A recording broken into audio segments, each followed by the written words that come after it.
Hello friend, welcome back to my channel Abhirupa. তোমাদের এই চ্যানেলে সবাইকে অনেক অনেক স্বাগত। আশা করি তোমরা সবাই অনেক ভালো আছো। তো বন্ধুরা, আমি খুব বেশি ভালো নেই। আমি কেন, আমাদের ফ্যামিলিতে 3 জন মানুষ আর বাবার বাড়ির লোকজন কেউই ভালো নেই।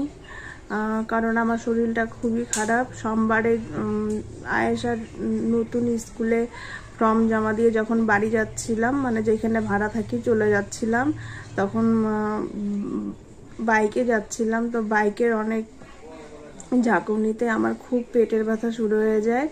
পেট, কোমর ঠোমর খুব ব্যথা শুরু হয়ে যায়। তখন বাড়িতে ফোন করে বলি, বা ডাক্তারকেও ফোন করেছিলাম। তখন ডাক্তার বলে, তাহলে আসো, আজকে আমি এখানে বসবো, মানে আমার বাবার বাড়ির ওইখানে আজকে ডাক্তার বসবে। তো ওই দিন ছিল সোমবার। তো ডাক্তার দেখি আর আমি ভাড়া বাড়িতে যেতে পারিনি। আমি বাড়ি চলে আসছি, মানে বাবার বাড়িতে। আর আমি মানে আমার শ্বশুর বাড়িতে থাকবো, এখানে তো কেউ নেই, কে দেখবে, যার কারণে আমি বাবার বাড়িতেই চলে আসছিলাম ডাক্তার দেখিয়ে। আর প্রচন্ড পেটের ব্যথা ছিল, মানে সহ্যই করতে পারছিলাম না। মনে হচ্ছিল যে ওই দিনই আমার জানটা বেরিয়ে যাবে।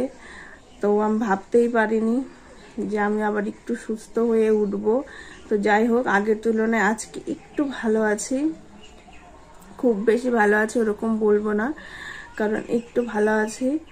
আর আয়েশাও খুব বেশি ভালো নেই, কারণ কারো যদি মা অসুস্থ হয়ে যায় তাহলে ও কিভাবে ভালো থাকে, ওর ঠিকঠাক যত্ন হচ্ছে না। আর আর কি বলবো বন্ধুরা। আর আমি এই 2 দিন ভিডিও দিতে পারিনি, তোমরা দেখেছো। সোমবারে আমি সকালে ভিডিও আপলোড করে আমি চলে গিয়েছিলাম। আর সোমবার থেকে খুব শরীর অসুস্থ, দেখো আমি কথাও বলতে পারছি না। তো আর ডাক্তার দেখিয়েছি, ডাক্তার রিপোর্ট করে বলেছে যে তোমার শরীরে একদমই রক্ত কম আছে। আর এখন এরকম 2 দিন আমি কিছুই খাইনি। আজকে হালকা অল্প একটু খাবার খেয়েছি, একটু ভাত খেয়েছি, আর হাবিজাবি একদমই খাচ্ছি না। তো শরীরটা খুবই কমজোরি, কথাও বলতে পারছি না, তোমরা হয়তো বুঝতেই পারছো। আর এইদিকে আয়েশার স্কুলও তো খুলে গেছে কয়েকদিন ধরে। তো কালী পূজার পরে আর আয়েশা একদিনে স্কুলেও যেতে পারেনি। তো ওর জন্য আমার মনটা খুবই খারাপ। এমনি তো কিন্তু আমি স্কুল ওর বন্ধ করি না। আর তোমরা তো একটা নিয়ম জানো, ইউটিউবে রেগুলার ভিডিও দিতে হয়।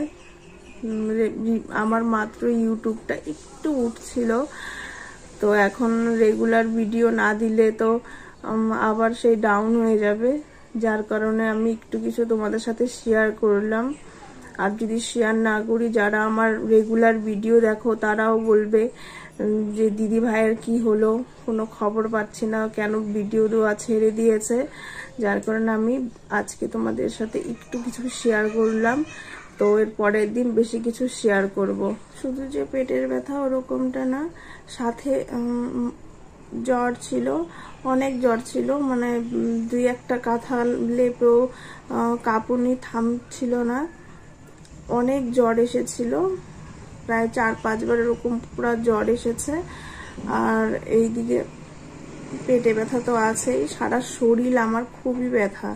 আমি বিছানার থেকে 2 দিন উঠিনি। আজকে একটু ভালো লেগেছে, যার কারণে একটু হাঁটাচলা করছি, না করলে তো হবে না। আর একটু আগে স্নান করে নিলাম, মা গরম জল করে দিয়েছিল, তো স্নান করে। তো আজকে আমি আর লাইক কমেন্ট শেয়ার চাচ্ছি না, সাবস্ক্রাইব চাচ্ছি না। তো ঠিক আছে বন্ধুরা, তোমরা ভালো থেকো, সুস্থ থেকো। দেখা হচ্ছে আমার পরের ব্লগ ভিডিওতে।